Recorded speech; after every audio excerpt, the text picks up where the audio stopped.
Trump noticed that President Zelenskyy had ditched his combat uniform for a suit and gave him a compliment too. It was possibly the best opening the Ukrainian president could have hoped for with Trump. The last time Zelenskyy held a meeting with President Trump at the Oval Office, it was straight out of a reality TV show, heavily tilted against Zelenskyy, and it hurt Ukraine. You're not in a good position. You don't have the cards right now. Now he's visiting just days after Trump rolled out the red carpet for Putin in Alaska and did a U-turn on some commitments he had made before the meeting, like pushing for a ceasefire and sanctions against Russia if a deal didn't happen. And a day after Trump's social media post pretty much put the onus of ending the war on Zelenskyy. All too aware of just how the US viewed him, Zelenskyy this time came not with cards, but a deck of his own.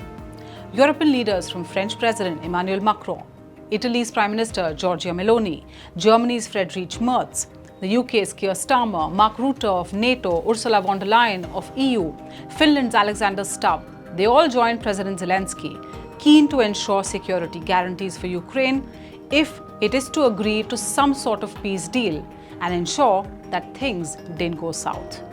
When Trump met Putin, no deal took place, and Trump is singing the same tune on ceasefire as the Kremlin.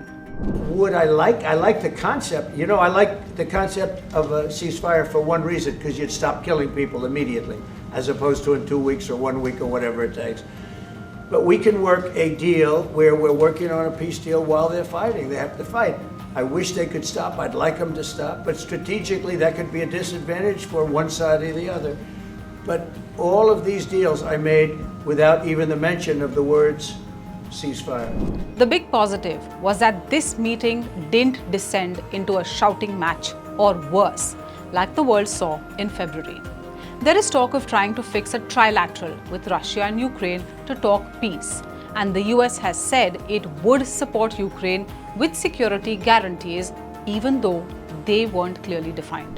But we will give them very good protection, very good security. That's part of it. And the people that are waiting for us, I think they're very like-minded. They want to help out also. What security guarantees do you need from President Trump to be able to make a deal? Is it American troops, intelligence, equipment? What is it? Everything. And really, it includes two parts. First, strong Ukrainian army. That's what I began to discuss with your colleagues. And it's a lot about weapon and then people and training missions and intelligence. And second, we will discuss with our partners. It depends on the big countries, on the United States, on a lot of our friends. Zelenskyy called the US's pledge a major step forward, saying the security guarantees will be put in writing within the next week to 10 days. He also noted that Ukraine has offered to purchase around $90 billion worth of American weapons.